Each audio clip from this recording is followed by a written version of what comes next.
پہلی بات تو یہ ہے کہ اس ملک میں جماعت اسلامی کے علاوہ کوئی اینٹی اسٹیبلشمنٹ نہیں ہے، نہ پی ٹی آئی ہے، نہ نون ہے، نہ پیپلز پارٹی ہے، یہ سراب ہے۔ یعنی یہ تو ممکن ہوا ہے کہ کسی ایک چیف آف آرمی سٹاف سے کسی کو اختلاف ہو گیا اور اس نے یہ تاثر دینا شروع کر دیا کہ وہ گویا اینٹی اسٹیبلشمنٹ ہے، یہ ریکارڈ ہے، ورنہ ایکسٹینشنز پہ ساری پارٹیاں تو ایک تھیں۔ تو اینٹی اسٹیبلشمنٹ کون تھا؟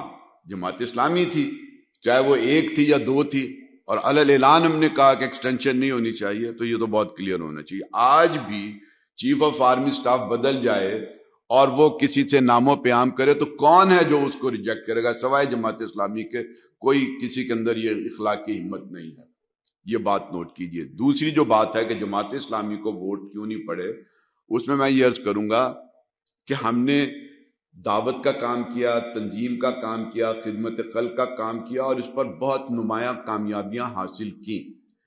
انتخابی کام ہم نے آؤٹ سورس کیا ہوا تھا، طویل عرصہ ہم نے اپنے نشان سے اپنے آپ کو پیچھے رکھا ہوا تھا۔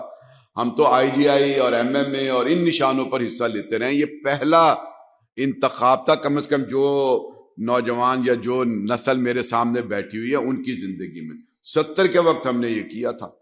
اس الیکشن میں ہمیں بہت بڑی کامیابی ملی ہے، ہمارا ووٹ بینک پچھلے انتخابات کے مقابلے میں پرسنٹیج کے اعتبار سے کہیں بڑھ گیا ہے، اور انتخابات تک جتنے سرویز ہوئے ہیں اس میں جماعت اسلامی کی قیادت جو ہے وہ سر فہرست آئی ہے، کہیں تیسرے نمبر پر ہے، کہیں چوتھے نمبر پر ہے، پورے ملک کے اندر جو ہے وہ یہ ساری چیزیں سامنے آئی ہیں۔